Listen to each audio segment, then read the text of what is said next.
Meeting, please rise for the Pledge of Allegiance. I pledge allegiance to the flag of the United States of America and to the republic for which it stands, one nation under God, indivisible, with liberty and justice for all. Okay, roll call, please, Carol. Steve Beardsley. Present. Isaac Chavez. Taylor Crenshaw. Present. John Large. Present. Robert Stevens. Present. Clarence Worthen. Present. Eric Woods. Present. Okay, next we have the minutes from the March 9th, 2026 meeting and the April 8th, 2026. And those may have to be passed separately because I don't think everyone was here for the special meeting. That's correct. I move approval of March 9th, 26 regular meeting. Second. Roll call, please. Steve Beardsley. Aye. Isaac Chavez. Aye. Taylor Crenshaw. Aye. John Large. Aye. Robert Stevens. Aye. Clarence Worthen. Aye. Eric Woods. Aye. Okay, those minutes are passed. The next set of minutes from April 8th, there are a couple of corrections that need to be made towards the under ordinance number 2609. Every paragraph that references how many ayes were recorded should say 6 instead of 7. I believe there are 3 places. So with that change, I would like that change mentioned. Actually, in Resolution 2606, there's also one. So there are 3 locations for that. With that change, I would like that to be added to the motion when it's made. I move approval of the April 8th special meeting as amended. Second. Roll call, please. Steve Beardsley. Aye. Isaac Chavez. Aye. Taylor Crenshaw. Aye. John Large. Aye. Robert Stevens. Aye. Clarence Worthen. Abstain. Eric Woods. Aye. Okay, those meeting minutes passed as well. Public comments. Did we have anything? Okay, thank you. At this time, I'm going to recess the council meeting at 7:03 and open a public hearing on ordinance number 26-06.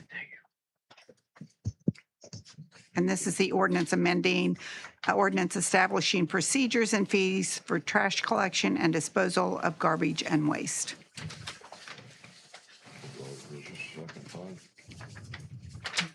Yeah, we'll have second reading. Well, yeah, right now, this is just the public hearing for that. Does anybody have any comments, concerns? I'm going to say the only concern I have is how we're going to convey the differences in the recycle procedures and whether there's going to be a little bit of a grace period while people are learning the differences. Brian, would you like to say anything to that? Can you explain what you mean? Okay, it's my understanding that there are changes to the recycle. There's no changes to recycle. Well, we're making them put it in bags or Oh, yeah, containers. the only Those thing is- changes. We have stuff. We pick up houses now where people just bring their cans, bottles, Yeah. everything out, and just throw it on the ground. And a lot of people are used to doing that. How are we going Correct. to let them know that there's a change and is there going to be kind of a grace period in enforcing? There Sorry. can be a grace period. I mean, Yeah. we've spoken to a lot of the residents already Okay. and let them know what's happening. Okay. Well, again, in the old days, you'd put it in the paper because everybody got the I paper. know, now nobody does. And So, I now mean, how do you tell people something like this? Facebook. I think we could Facebook. put it on Social social media. media. I've Yeah, driven how about around. I've that, taken Kimberly? pictures. I've got pictures of what's acceptable and not acceptable. Okay, So maybe even have Clinton County Daily News put something out, a press release or something. yep, it can go. Well, utilities. nobody ever really looks at them. Maybe have a standard thing printed up so if you come to a house where they haven't done it, leave it on their door There you kind of go. thing. Yep. Okay. Yeah, I like that. I just want to make sure the people that didn't know about it have a chance to learn about it. I understand. Okay, thank you, Brian. Okay, I'm going to close the public hearing then at 7:05 and reopen the council meeting for ordinance number 26-06. I'd like to make a motion to pass ordinance number 2606 on second reading. Second. Roll call, please. Steve Beardsley. Aye. Isaac Chavez. Aye. Taylor Crenshaw. Aye. John Large. Aye. Robert Stevens. Aye. Clarence Worthen. Aye. Eric Woods. Okay, ordinance number 26-06 passes on second reading. Next, we have ordinance number 26-08, and Mayor, do you want me to speak to that? yes. Okay, so this is an ordinance amending the Unified Development Ordinance, and this will change the zoning for the property that was recently annexed into the city of Frankfort for TAD rentals. When we do an annexation, if they want to do a permitting process or anything like that, they have to have it rezoned into our district, our zoning, as opposed to the county zoning. So that's what this does. We actually cannot take action on this at this point, but it has to be presented after the City Plan Commission approves it. So the City Plan Commission has approved it and given it a favorable recommendation. It comes before the council. We have to wait until the annexation is complete, which is 90 days after the date of publication. So that ordinance has been published. We're just waiting out the 90 days, and then the council can take action on it after that time. So that's for your information only. And then once we get to June, we will be able to take action on that. And the council can either approve it and make it rezoned, they can deny it, or they can take no action. And if you take no action for 90 days, then it automatically becomes passed. So that's what that is. So then in June we'll just come back up on the agenda? Yes, yes. So after the 90 days has passed from date of publication, then we'll have to have that on the agenda so that that can be adopted if that's what the council chooses. Okay. And that can go on the actual meeting date of June. I will have to double check the 8th. date that it was Okay. published, because I think it will actually have to be a special meeting. Okay. I'll send you an email on that. Yeah, because I think the date of publication was maybe March 18th, which means 90 days would be approximately June 18th, which would be after our council meeting. Okay.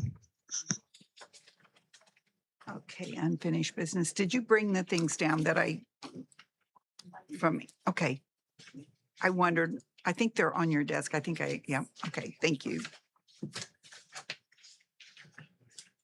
Okay, we'll move on to new business and the North Central Indiana Regional Planning Council. We have Stephen Ray with us this evening.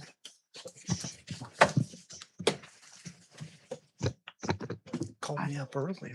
Caught me by surprise. I Oh. apologize. We're moving. Right through. Thanks, Mayor. I'm Stephen Ray. I'm the Executive Director of the North Central Indiana Regional Planning Council. Just here to give you a quick update, an annual update on where we're at with the RPC. Passing around a dashboard. You got a full house, so you may have to share at some point. Top left-hand corner shows you that over the past 11 years, we've secured $26 million for our communities in the region. And I call that our normal operations. We do that, that's our day-to-day operations and does not include the ready dollars.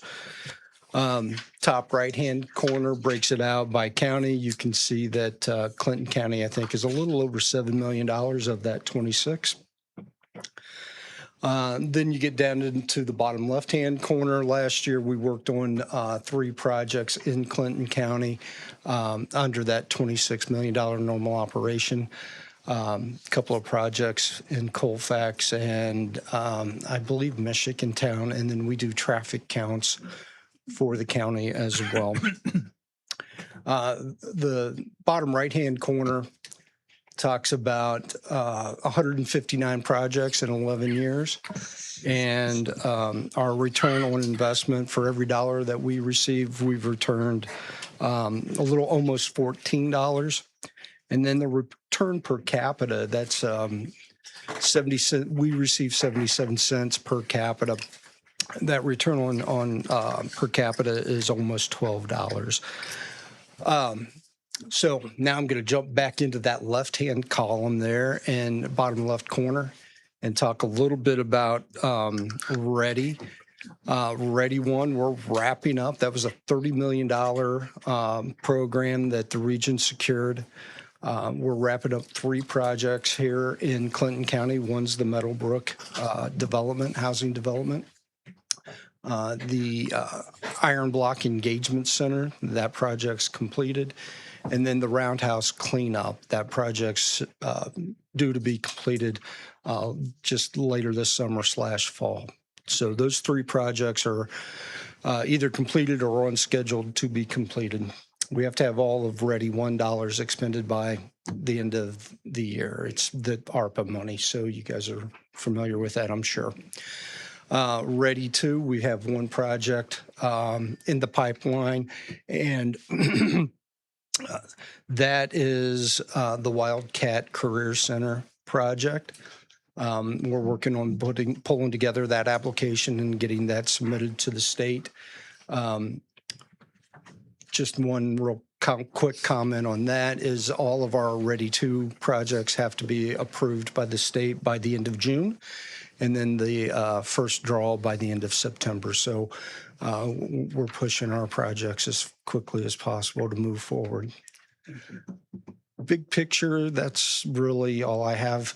I've got a service contract that needs to be updated. We signed it 2 years ago. Okay. I'll present that via email to you guys, and you can take it up at your next meeting, and then an invoice as well. Okay. So Thank you. any questions or comments or? Anybody have anything?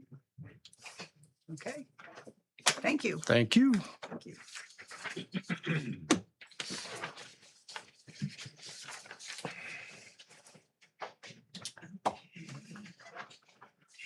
What did we have the resolution for the pilot? What was that?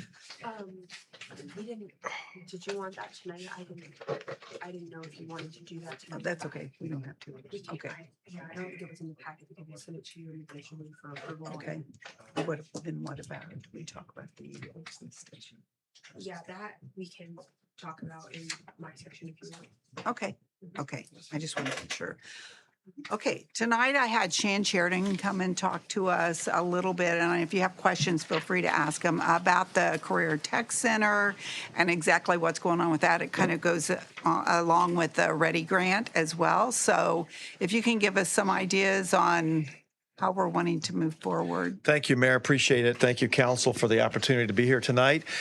Stephen, I think it is apropos that we're piggybacking off of Stephen.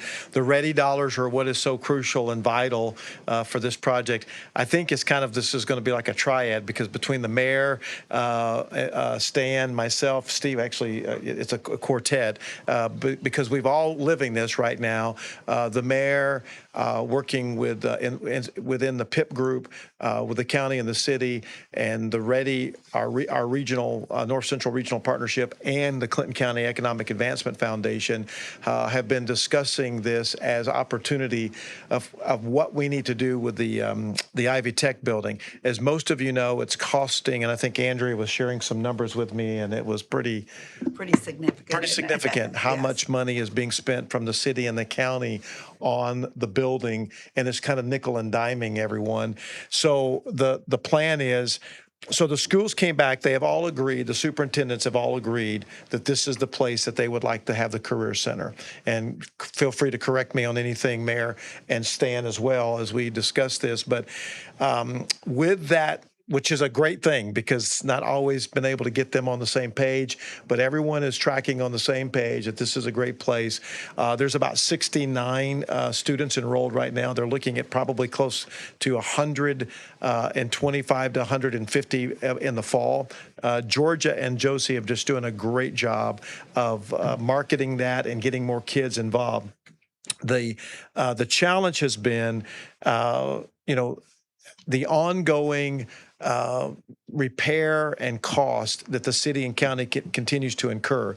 So we decided that can they just give the property to the schools? But the schools didn't want to incur that cost either. So at the end of the day, we needed some dollars. So the money that was left from the Banderas Point, we basically asked our regional group if we could reallocate those dollars into this project for the Career Center. And the regional group has been very kind to work with and have said yes, and can continue to give us the check. We still have some check boxes to go through, some including this presentation, a basically the affirmation from the council, the mayor, also from the county and from the school boards. And the superintendents are all working on that and creating a memorandum of understanding. Interlocal agreement is being worked on with the city and the county. And so we all were at that point and we're ready to do it. And the schools come back and said, we don't think that we can take that responsibility for probably another 4 or 5 years. Then entered CEF. So we went back to Clinton County Economic Advancement Foundation and asked if this group could be kind of the parking place or the parking garage for the project. In other words, could the county and the city donate the property to CEF, hold the property until such time that the schools would be willing to take that property over. So right now we're looking at somewhere in like a 5-year range, but unfortunately the ready dollars are not going to wait that long. So we had to move fairly quickly.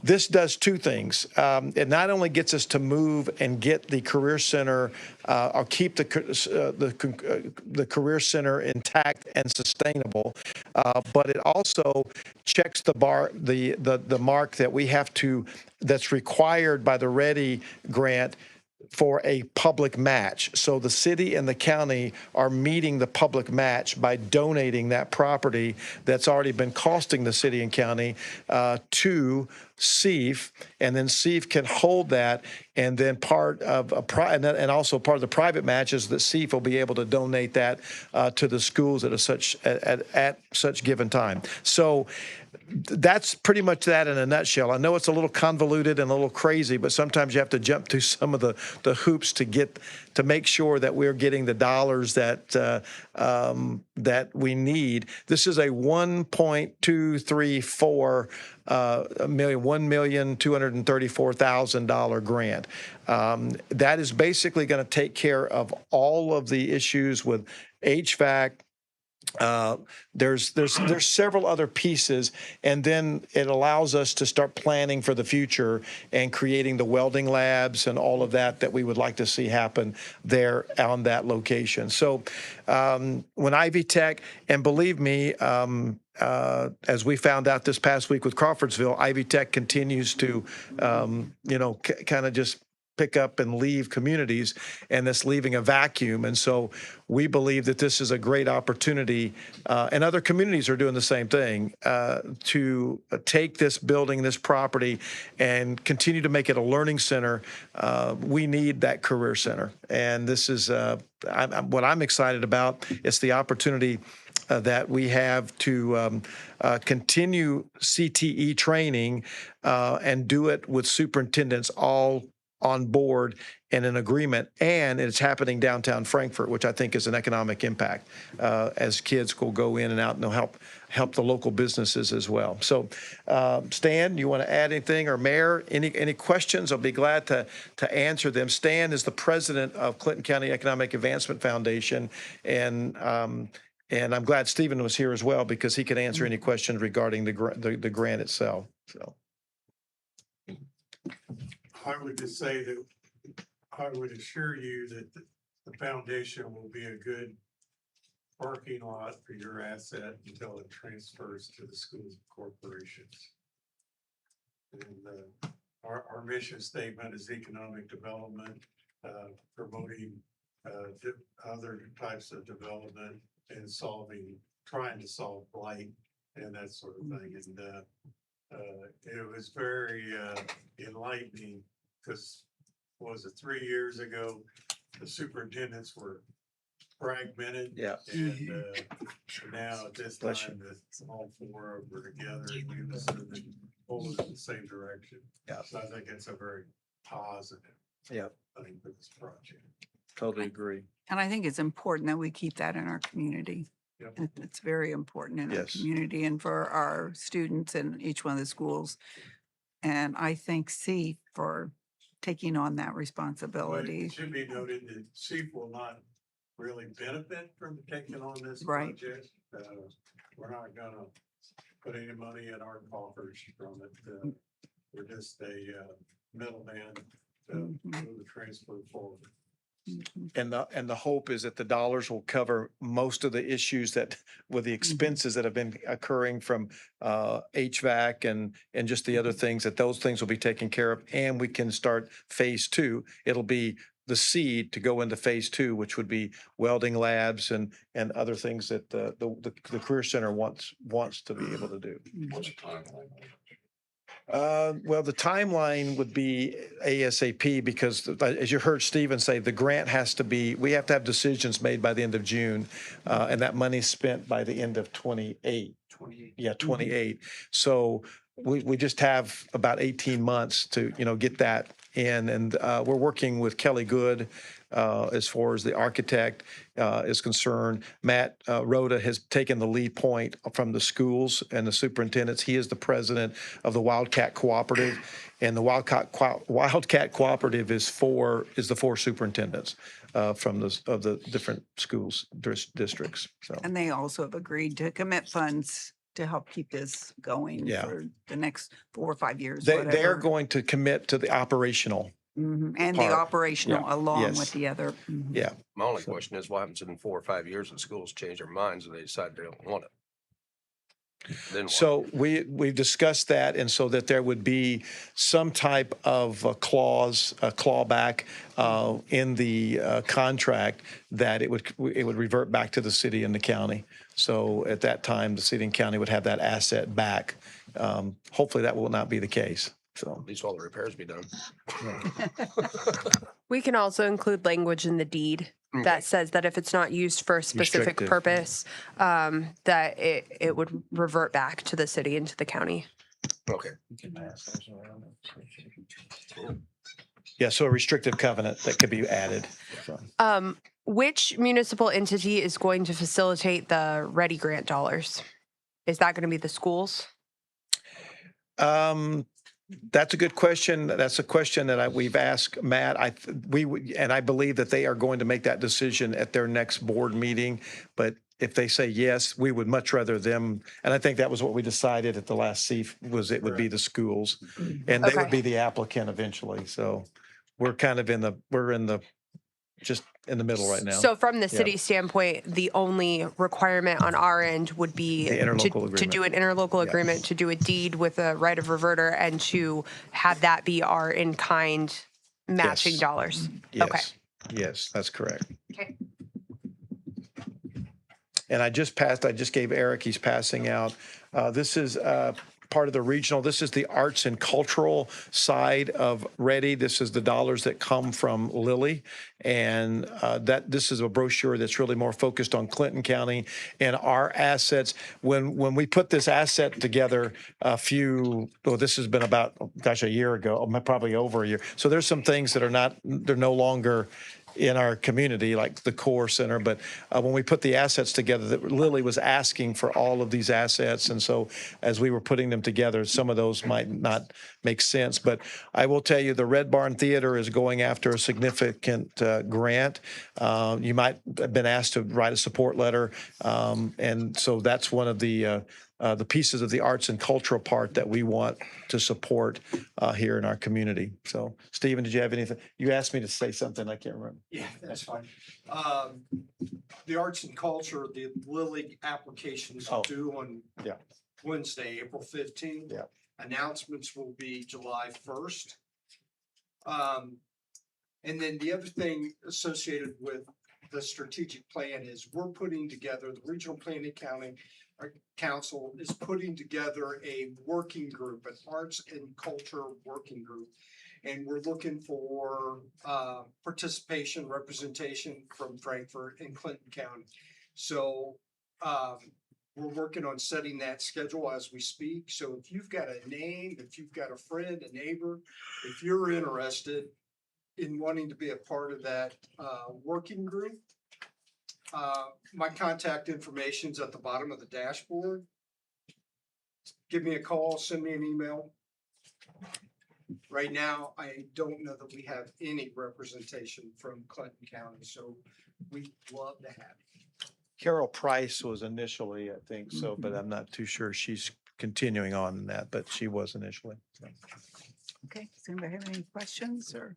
Anything else? Thank you Thank so you. No much. problem. Yeah. Thank you. I knew you could explain that much better than I could. It's a little convoluted. I think it's a little like confusing. Oh, my goodness. Okay, next, were we just going to talk about that appraisal? Did everybody get a copy of that appraisal? did. Okay, They should have. yes. Oh, is that what you want to do? You tell me. I don't care. I don't care. That. So do you want to do this one then? the No, SS? I was talking about the Board of Works resolution about the police. Yes, okay. station. That's what Yeah, okay. Do you want to do do that? that? Yes, yeah, let's do Um, that. So in your packets was an appraisal of the police station on Washington. There has been a lot of discussion about what to do with the police station. Presently, it's just been sitting. I know Chief Shoemaker would love to have something happen with it so it can come out of his budget. But the Board of Works has been kind of evaluating what to do with it. Ultimately, it's the council's decision, but the Board of Works, because they've been an integral part of kind of looking at what different options are and things like that, they have done a resolution recommending to the council to gift that to the Redevelopment Commission and allow them to find a purpose for it. The Redevelopment Commission has a little bit more authority or flexibility with regard to public buildings than the city has. The city has to, if we were to sell it, we would have to sell it for the average of 2 appraised values. We couldn't sell it for less than that. We would also have to we couldn't give it away unless it was to a nonprofit corporation. We couldn't, work with the developer and negotiate or anything like that for it, whereas the Redevelopment Commission has the ability to do those things.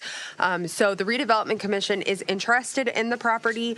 The Board of Works had an appraisal done so that we could kind of understand what the value of that property is. And so their recommendation would be to distribute that property to the Redevelopment Commission to allow them to try and find an economic development use for it.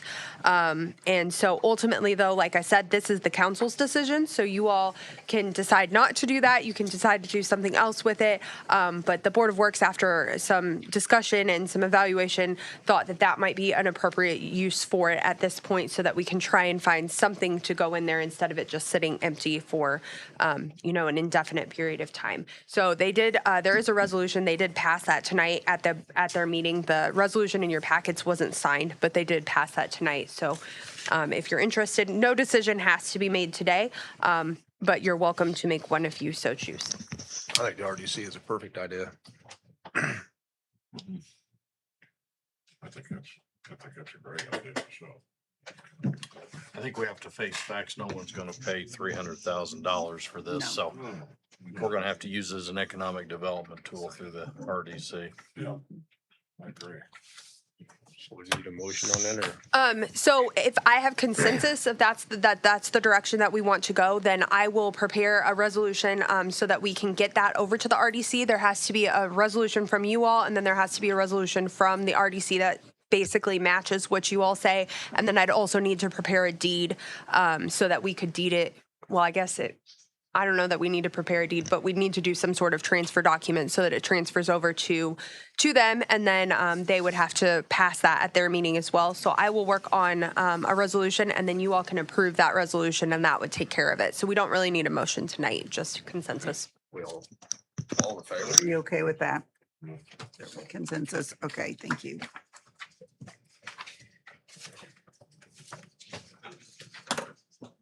Okay, then next I have the SS4A.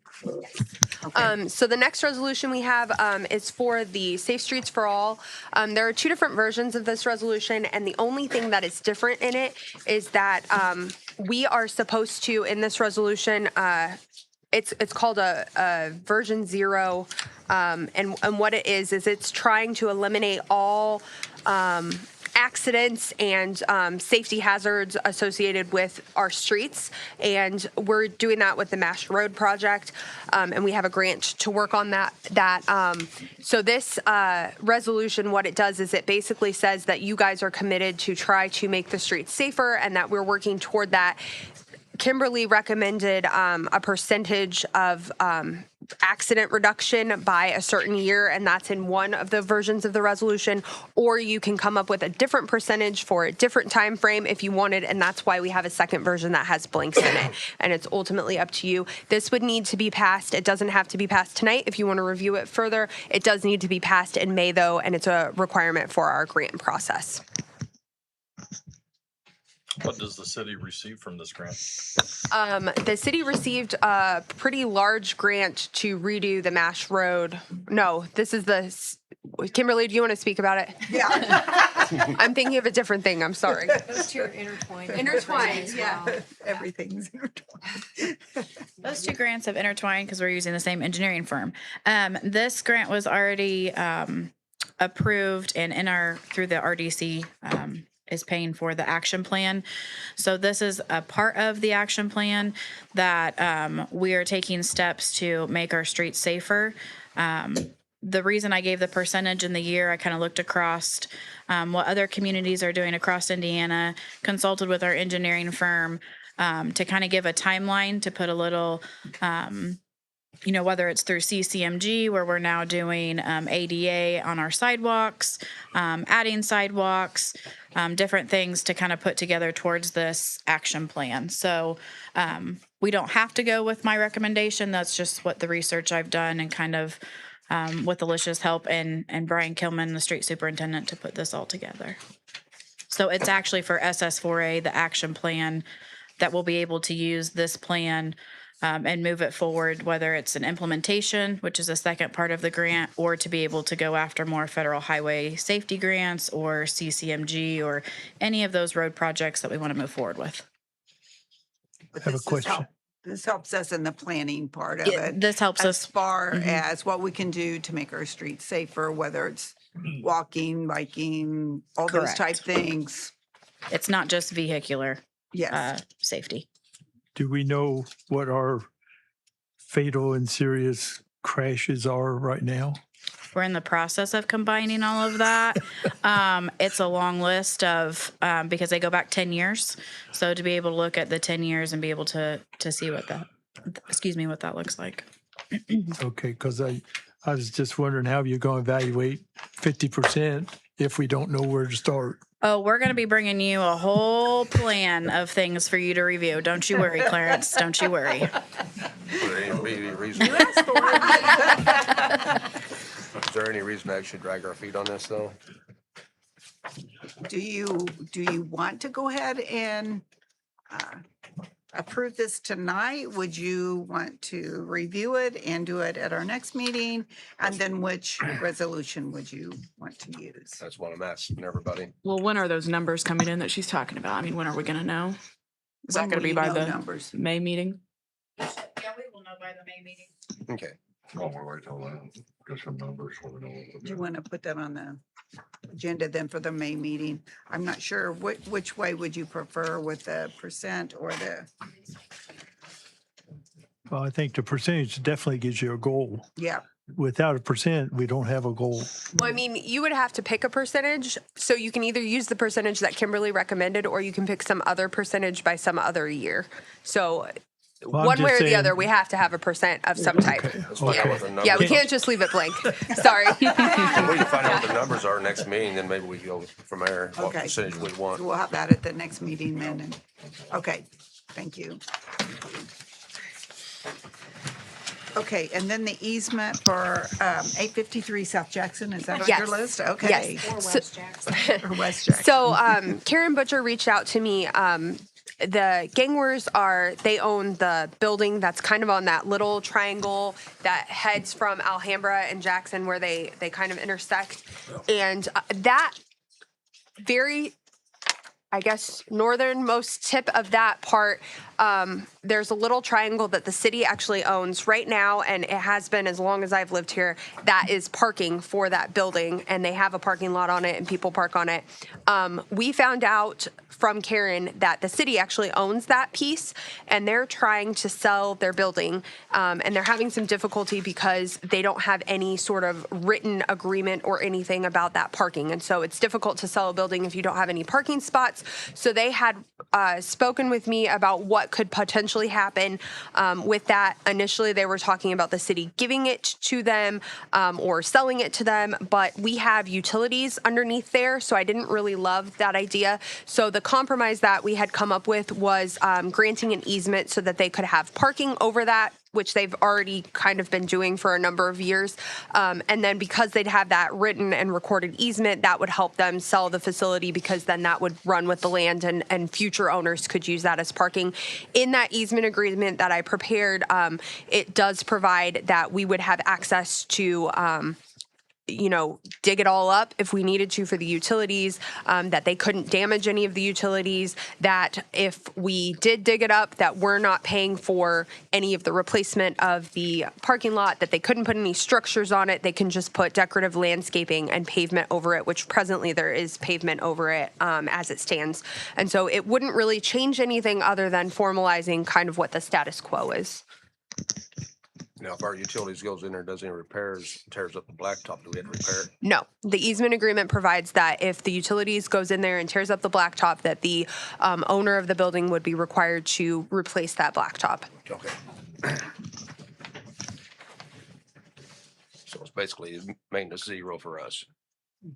Yeah, it shouldn't, I mean, it clarifies some of the maintenance, because right now, my position would be that the utilities would not pay to put the blacktop back, because they don't really have any right to put it on there anyway, legally speaking.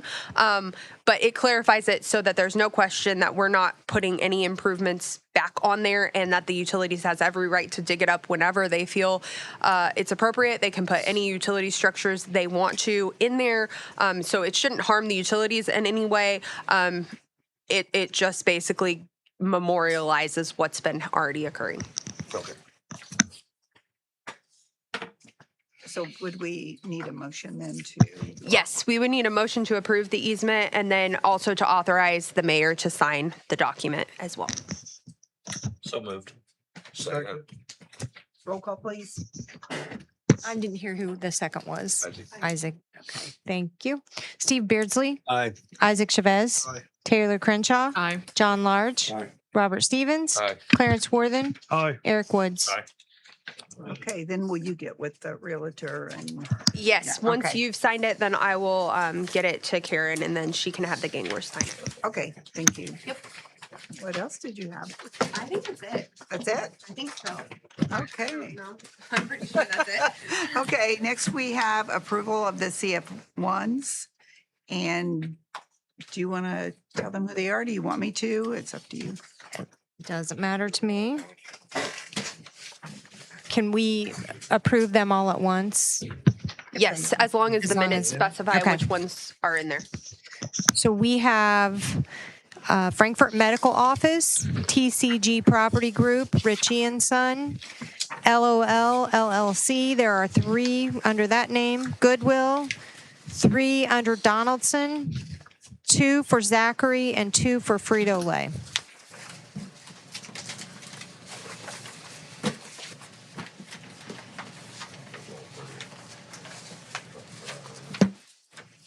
If there are no concerns, I'll make a motion. I'm second. Okay. Then I would make a motion, we pass the CF1s on real and personal property for Frankfurt Medical Office, TCG Property Group, Ritchie and Son Inc., LOL LLC, Goodwill, Donaldson, Zachary, and Frito-Lay. Second. Okay, roll call. Steve Beardsley. Aye.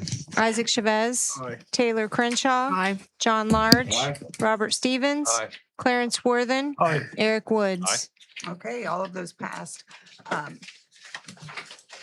Chief Shoemaker, did you want to talk to us about, you gave the presentation Board of Works. Do you want to do that for the council as well? I would like for you to. I agree. Gotta look harder. Thank you. All right, the mayor, I read a statement at the Board of Works meeting today, so if this would be the second time in a couple hours, and I kind of got a lot off my chest, so it may not be as powerful, but if you want to watch it, you can watch the Board of Works meeting. I did want to update the Board of Public Works today and the community on the investigation regarding our K-9 officer and K-9. The actions depicted in the video are being fully investigated. I cannot talk about the elements of that specific case as there are two active investigations. One, our internal investigation, and the criminal investigation being conducted by the Boone County Sheriff's Office. Indiana police officers are not at-will employees. I have no authority to fire a police officer. The maximum discipline that I may impose is a 5-day unpaid suspension, and even that can be appealed to the board. I must ensure that state law and department policy are followed, which includes the due process rights afforded to a police officer. One of the main points in these types of investigations is that the Board of Public Works is the judge. I cannot talk to the mayor or any other member regarding this complaint. It is the board's job to review both sides of the complaint, excuse me, and render a decision. Until that hearing, nothing can be discussed. The mayor nor I can make public statements that appear to absolve the officer or appear to find the officer guilty. That would be highly improper. I cannot decide on a case overnight. If one thinks a paid administrative leave is wrong, then try paying for an expensive lawsuit for violating the police officer's rights to a fair investigation. If 100% of the commenters on this case had my job, they would already cost the taxpayers hundreds of thousands of dollars in legal damages. I've been overseeing police discipline for 9 years. 6 of those as the chief of police, 3 as the deputy chief, and then even 2 years prior to that, I was a captain supervising the most active and youngest members of our department at that time. So 11 years of supervising police officers. I know what I am doing. I am not an expert in all police functions, so once I learned of this case, I had to conduct a fact-finding process prior to reacting.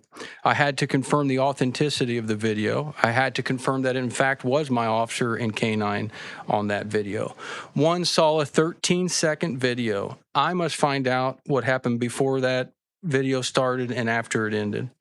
Police K-9s are not pets, but must be treated within the rules of training and correction techniques that we adhere to under the direction of the North American Police Work Dog Association. To conclude, our officer is on paid leave pending a criminal and internal investigation. The K-9 is safe and is doing well. People have accused me of a cover-up. However, I was the one that contacted the Lebanon Police Department to ensure a proper investigation would be conducted. Once it was transferred to the Boone County Sheriff's Office, we have been completely open and responsive to their list of requests without delay. We have opened our files for them to review. This case is out of our hands. We have no control over what happens in that criminal case. This is not our proudest moment. This is not what we want to be known for. The amount of public outcry is completely understandable. The department is served by men and women who go out each and every day, risking their lives to protect you. I ask that you please continue to have patience while this matter is resolved. I assure you that we are properly investigating this matter and will reveal the results of it when it is completed. Our internal investigation cannot be completed until the criminal investigation is completed. Thank you. Thank you, Chief Shoemaker. Well said. Well said. Okay. Can that be posted somewhere on our website? Yeah. I've talked to Kimberly about it. Okay, you got it. Okay, thank you. Thank you. Yeah, because I just think there's been a lot of misunderstanding. I felt that we should, the Board of Works is aware of their position in this, and also I wanted the council members to know where we are at this time, so. Okay, does anybody have anything else, old or new? Okay, I'll take the motion. Motion made. Okay, thank you. We do not have anything